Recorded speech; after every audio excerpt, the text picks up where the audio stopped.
Siemanko i nie uwierzycie, co do mnie dotarło. Taka szmatka, ścierka, jak to zwał, tak zwał. Jest to oficjalna, sygnowana i Dragon Ballem i licencjonowana przez Bandai ścierka, jak przypuszczam, do wycierania rąk. Mamy tutaj wielkie logo, mamy kamesenina w postaci naszywki na szmatkę, kolejne loga z tyłu, folię, mamy ostrzeżenia, przypuszczam, żeby tego nie jeść. Zobaczmy, jak to funkcjonuje, jak to działa. O, jaka miękka. O, przyznam szczerze, że taki maluśki ręczniczek, taki bardzo maluśki. Wzór trochę nie do końca Dragon Ballowy, żadnych tutaj smoczych kolonii ani nic takiego, no ale jest stary mistrz, no więc bym powiedział, że chyba polecam produkt. Także jest jeszcze metka, też oficjalna. Także dziękuję Wam za to, że byliście na tej recenzji. No i tak w ogóle przyszedł katalog z Dragon Ball Super Card Game Fusion World. Także przy okazji może otwórzmy to.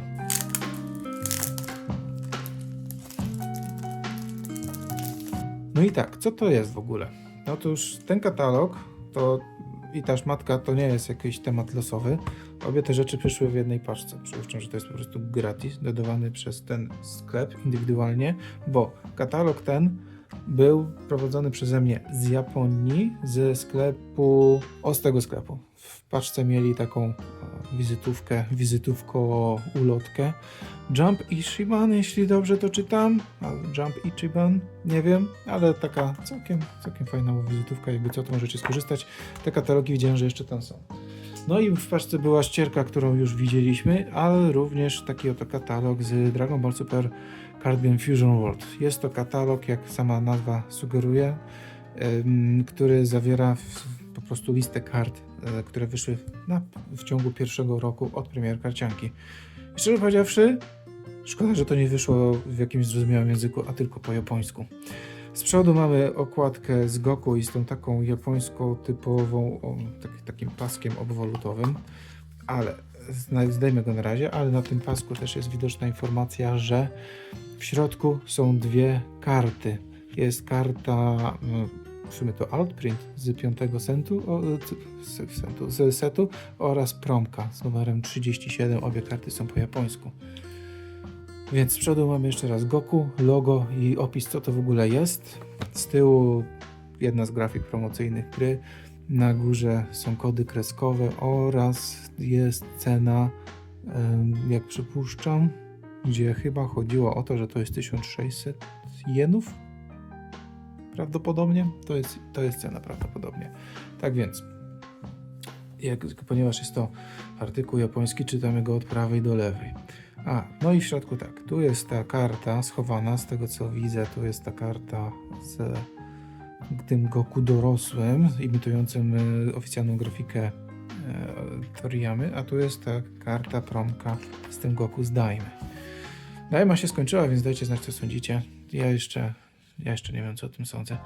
No i jest tu taka obwoluta kolorowa, ponieważ sama książka jest w kolorze, ale okładka jest taka też, tak jak mangi w Japonii mają takie niebieskawe okładki z jakiegoś powodu. Więc tak, co mamy tutaj na wstępie? Jest tutaj oczywiście spis treści i to, co tutaj mamy na początku, to są po prostu listy starterów, które są. No i lista kart w danym starterze. Później mamy listę kart od pierwszego setu aż do 5. Na fioletowo jest jeszcze coś innego i na te kolejne oznaczenia to chyba będą w ogóle promki, ale zaraz zobaczymy. No i jest legenda, jak odczytywać, co jest na karcie, co, gdzie i jak, ale myślę, że to chyba sobie z tym jakoś sobie poradzimy. I co my mamy tutaj? Mamy tutaj dosłownie po prostu listę kart, obrazki kart. Starter numer 1 i lista kart ekskluzywnych dla tego startera. Starter numer 2 i lista kart z tym oznaczeniem. Idąc dalej, kolejny starter. W ogóle startery też mają takie swoje super rarki w Fusion Worldzie. Nie wiem, czy podoba mi się to rozwiązanie, ale coś takiego jest. I dalej starter z Frezerem. Starter z Bardokiem. i starter zdajmy z Goku oraz z Vegetą. To, co mamy tutaj, to jest tabela, która nie do końca wiem, co oznacza, ale ponownie mamy chyba po prostu listę tych kart, które by miały te oznaczenia, albo karty, które miały swoje altprinty i chyba chodzi o to drugie, jak patrzę po tych grafikach, że mamy takiego Bardoka albo takiego Bardoka i to jest lista tych kart, które dostały chyba te altprinty gdzieś tam później, jak przypuszczam. I te grafiki z tego, co udało mi się wcześniej przejrzeć ten katalog, bo nie mogłem się doczekać, nie będę ukrywał, ale tylko go przejrzałem, więc nie będę w stanie zbyt dużo przeczytać. Będą gdzieś tam z tyłu dalej, a to, co teraz zaczynamy, to oczywiście karty z Fusion Worlda, z tych głównych setów. No i tak, mamy oznaczenia FB01 i mamy grafikę japońskiego boostera. Przybliżę wam troszkę. Mamy grafikę z japońskiego boostera, nie z amerykańskiego, nie z angielskiego. No i same karty. No i widzimy, że mamy na przykład lidera Goku i lidera Goku, który również ma swój altprint. I to jest fajne, że jedna grafika jest obok drugiej, że łatwo rozpoznać i porównać. I po pierwsze jest tutaj nie tylko grafika ta standardowa, ale również altprint. To, co teraz tu widzimy, nawet na przykładzie tego Goku, to co mamy na dole, no to jest oczywiście nazwa naszej karty, czyli w naszym przypadku to oznacza po prostu imię postaci. A to, co jest tutaj z lewej strony od tej karty, to jest to samo imię, czyli nazwa tej karty, nazwa tak naprawdę postaci. Te malutkie znaczki to jest zapis tym prostszym językiem, na ile kojarzę, czyli poprawcie mnie proszę, bo na pewno coś pomylę, ale generalnie w japońskim jest hiragana i katakana, gdzie mamy czyli dwa alfabety japońskie, gdzie jeden ma większą ilość znaków niż drugi, no i generalnie oba te alfabety czyta się tak samo, ale w połączeniu te znaki w zapisie mogą znaczyć coś innego, a czyta się to tak samo. No i generalnie jeżeli ktoś ma problem z odczytaniem jednego symbolu, no to obok jest zapis, jak odczytać ten drugi, tą drugą kanji, te inne znaki, te inne litery. I tak jest tak naprawdę przy każdej postaci. No i tak samo na przykład lider Beerus. Lider Beerus ma front, tył, altprint frontu, altprint tyłu. To, co mi się tutaj nie podoba w tym katalogu, to to, że jeżeli są liderzy, tutaj na przykład nie ma liderów, ale akurat obok siebie są dwie karty Super Rare, więc je dosyć łatwo rozpoznać. Ale tak jak widzieliśmy przed chwilą na liderze tym Beerusa, czy tak jak tutaj widać na liderze Goku Black, niestety te karty tak mocno się jakby spadają na dolny rząd, przez co trudno nadążyć, która karta, który front, która grafika jest do której wersji. Trzeba po prostu dosyć uważnie patrzeć na te oznaczenia, czy to jest L, czy to nie jest L. No i to przypuszczam, że ten symbol oznacza Awaken, tak zakładam.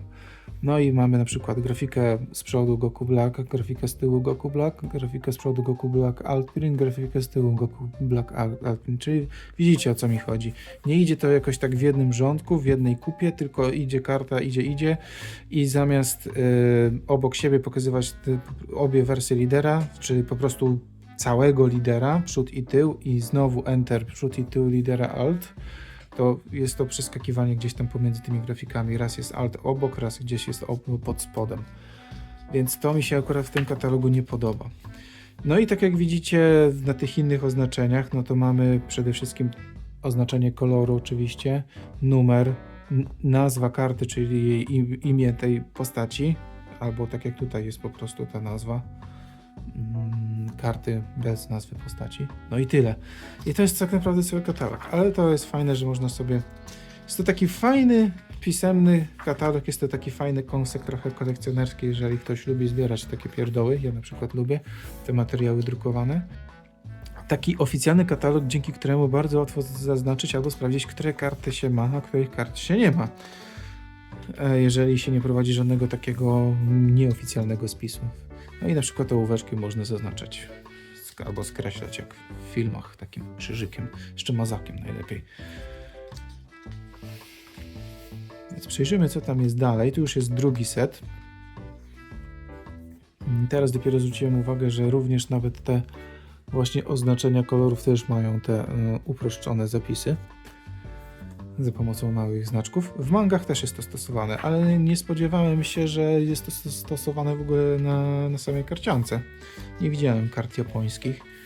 Jeżeli zbieracie jakieś inne karty japońskie, czy to są Pokemony, nie tylko Dragon Ball, bardzo lubię tą grafikę, zresztą tą też lubię. Jeżeli zbieracie jakieś karty japońskie, dajcie znać, czy inne karcianki też to mają. O, a tego Piccolo nawet mam, altprinta. Jeden chyba z 2 altprintów, które mam. Bo mam jeszcze liderów, bo mam jeszcze altprinta Vegety, tylko z którego to było setu, nie pamiętam, z którego setu był ten Vegeta. Tego Goku mam na przykład, altprintowego.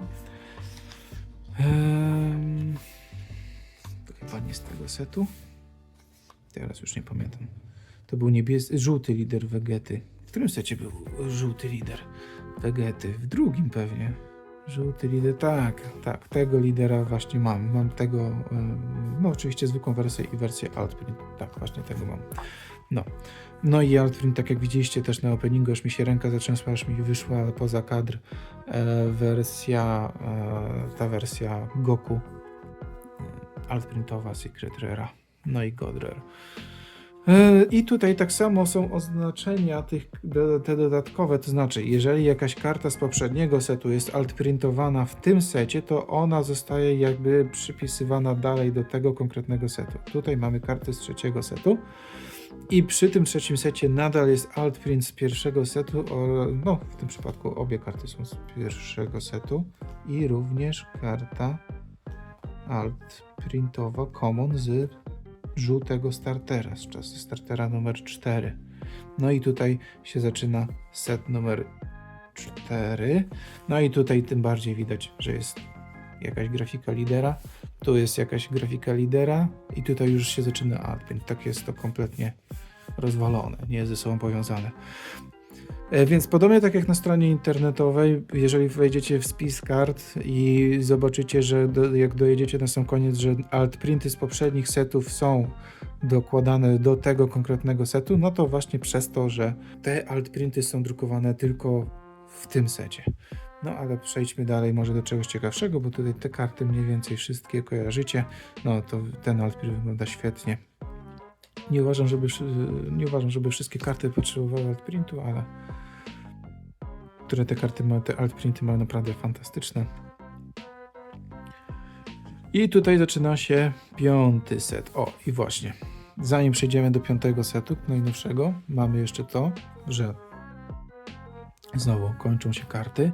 Jest Secret Rare, jest altprint Secret Rare i jest altprinta Secret Rare, czyli jak my to zaczęliśmy nazywać God Rare. I pomimo tego, że te dwie grafiki są praktycznie identyczne, to różnią się tylko trochę złoceniem. No i na tej grafice praktycznie nie widać różnicy. Ciekawe, że zwróciłem na to uwagę.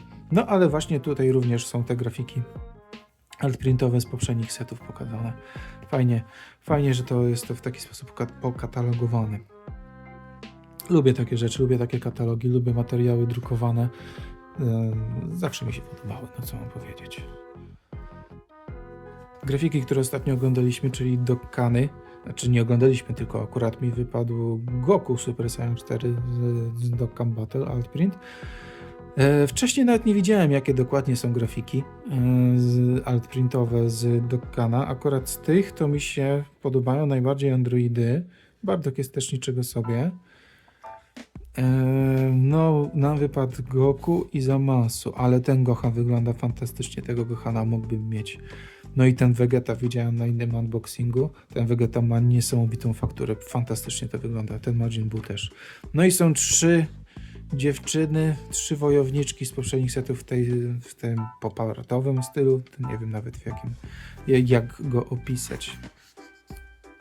To, co chciałem sprawdzić tu jeszcze, to mamy Secret Rare, altprint i God Rare tej karty i to samo jest z Freezą. Ok, nie widziałem wcześniej, jak wyglądają te grafiki Secret Rare'owe z 5. setu, więc teraz widzę je praktycznie pierwszy raz, czyli mamy 2 Secret Rare w 5. secie. Oba te Secret Rare mają swój altprint i oba te Secret Rare mają swój God Rare tak naprawdę. Niestety stracona szansa, żeby te karty patrzyły na siebie i jest to, uważam, że niedopatrzenie designerskie. I teraz mamy karty promo. Tak jak wam mówiłem, z tyłu są karty promo. Tutaj nie ma na razie tych altprintów, bo altprinty chyba będą gdzieś dalej, a przynajmniej niektóre.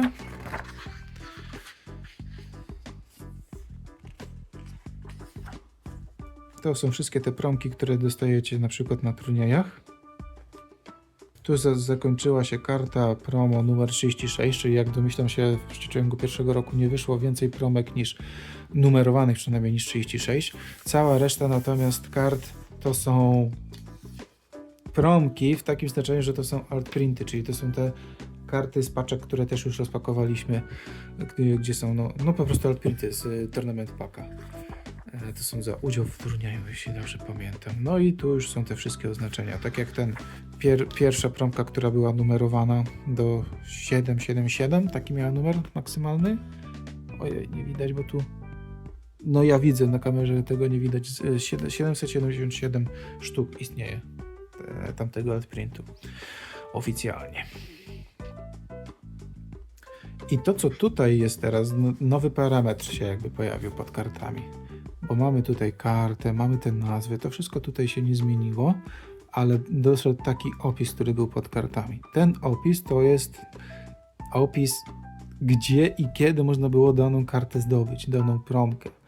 No i na przykład tu jest opis, że był to rok 2024 w maju i ten event dział się na przykład wtedy.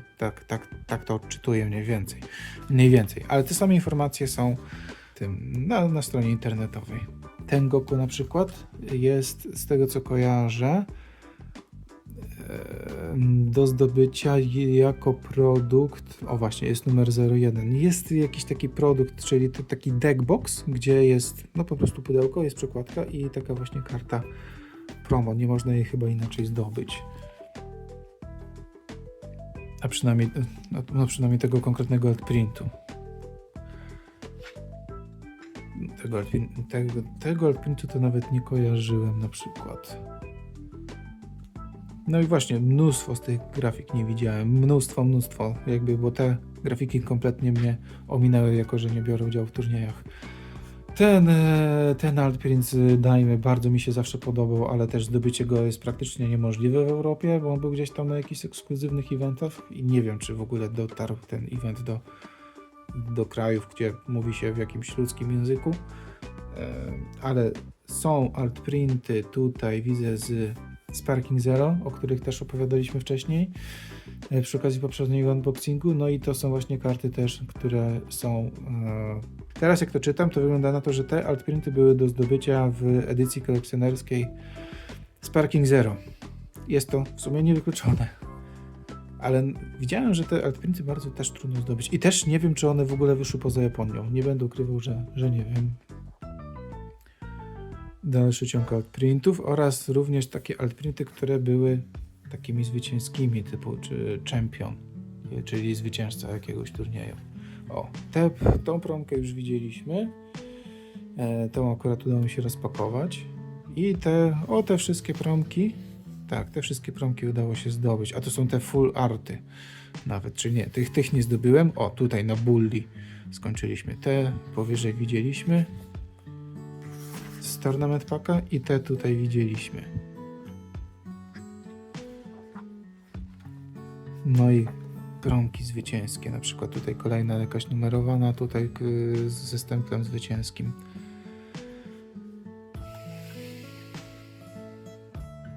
Więcej altprintów. Więcej jeszcze altprintów, bardzo fajnych, niektórych przynajmniej. Ten komórczak fajnie wygląda właśnie bez tej białej ramki, takiej niepotrzebnej. No i kolejna seria altprintów, takich najnowszych, tutaj z tej strony. Czyli w sumie to ostatnie altprinty, jakie wyszły prawdopodobnie, czyli ten Goku, który tutaj jest z tym katalogiem i ten Goku, który też jest z tym katalogiem. To, co mamy tutaj, to są już, jak widzimy, energy markery, lista energy markerów, jakie są do zdobycia i również bardzo ekskluzywne i drogie energy markery, tak samo te. To chyba też są po prostu energy markery, tylko z altprintami zdajmy. I to jest seria statystyk. Wiecie co, udało mi się przetłumaczyć poza kadrem te strony tutaj właśnie z tymi tabelkami, z tymi dziwnymi opisami i Co się okazuje, jest to akurat ten fragment tego katalogu jest znacznie ciekawszy niż mógłbym się spodziewać, ponieważ jest to analiza takich turniejowych preeliminacji, które odbyły się w Japonii. Były tak jakby, na ile to zrozumiałem, były dwie fazy, faza pierwsza oraz faza druga, więc i też wszystkie te dane, które tutaj widzicie, są zgromadzone do listopada 2024. Jeśli dobrze rozumiem, to jakby były do 3 zwycięstw, ale to mogę się mylić, bo tutaj Translate też nie do końca sobie radzi z tym tłumaczeniem, szczególnie przez te podwójne liternictwo, ale to jest chyba ilość uczestników, jaka się przewinęła. Oczywiście mówimy cały czas o Japonii, czyli jest super popularne, jeżeli to było 16 tysięcy ludzi. I w fazie pierwszej na przykład to są kolory, jakie były najpopularniejsze w trakcie tych pierwszych preeliminacji i to jest data, kiedy te preeliminacje miały miejsce, czyli od maja do lipca. Natomiast to jest faza druga, drugi etap preeliminacji, październik, właśnie 9 listopad i te dane właśnie tutaj są gromadzone, zresztą tu jest tak to napisane, od 2 lutego do 9 października. Chociaż nie wiem, czemu tu jest luty, a tutaj nie jest luty. No ale wiecie, o co chodzi. I teraz na przykład Wave 2, czyli ten drugi etap preeliminacji, to są najpopularniejsze karty. No i tutaj jakby jest opis właśnie tych najpopularniejszych liderów, jacy byli wtedy używani. No i właśnie jakiś krótki opis, jaka może być taktyka działania z tym konkretnym liderem. Tak samo i ten Vegeta, i ten Jiren. Natomiast dalej to, co jest, to są najpopularniejsze karty z danego koloru. No i podobnie jak z tymi literami jest to oznaczenie pick up, czyli te weź tą kartę, kup tą kartę, zagraj tą kartą, bo jest taka dobra. I też takie krótkie opisy, w jaki sposób ta karta działa i z czym bardzo dobrze współpracuje, z jakimi innymi kartami ma synergię. Więc ponownie jest to taka rzecz, to są niebieskie karty, więc jest to taka rzecz, która bardzo szkoda, że nie wyszło to jakoś oficjalnie po angielsku, no przynajmniej w tej formie drukowanej, bo nie wiem, czy aż takie zagłębienia są dostępne w ogóle na stronie. No i pamiętajmy, że to tyczy się tylko tych japońskich wyborów, tak to nazwijmy. Tak na chwilkę wam właśnie stopuję tutaj, żebyście mogli ewentualnie robić zakładki, jeszcze sami próbować to analizować za pomocą własnych umiejętności językowych albo za pomocą po prostu też translatora, bardziej na spokojnie. I to, co jest tutaj, to w ogóle to są trochę nie rozumiem, czemu tutaj jest jakieś dwa dobre wybory, jakby to nazwać, dwie bardzo dobre karty z 4 setu, że są właśnie znowu te pick-upy, że są jakoś wyjątkowo dobre. No a tutaj jest deck zwycięzcy. Jest tutaj prawdopodobnie to jest jedna z tych wartości, to jest nick, imię, nazwisko być może tego gracza.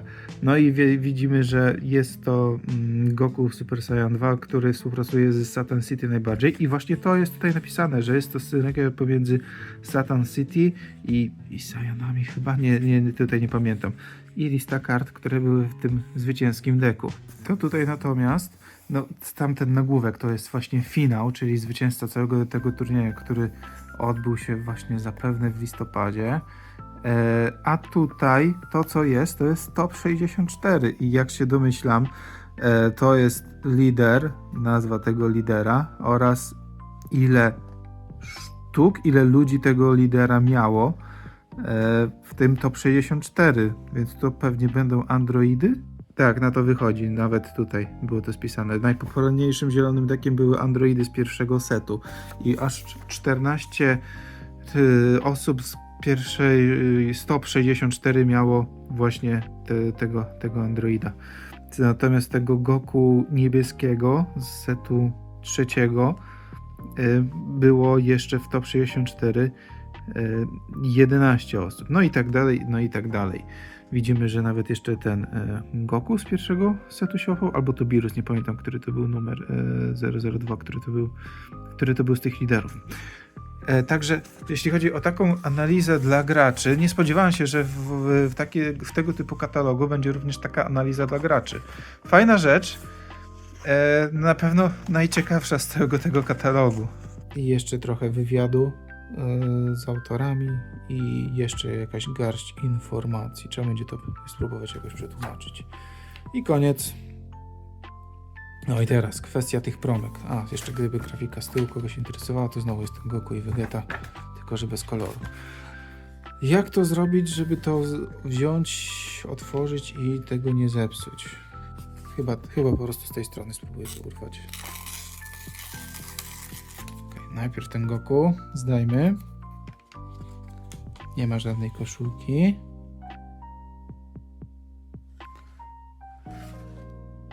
No ładnie, całkiem ładnie. Lepiej niż się spodziewałem.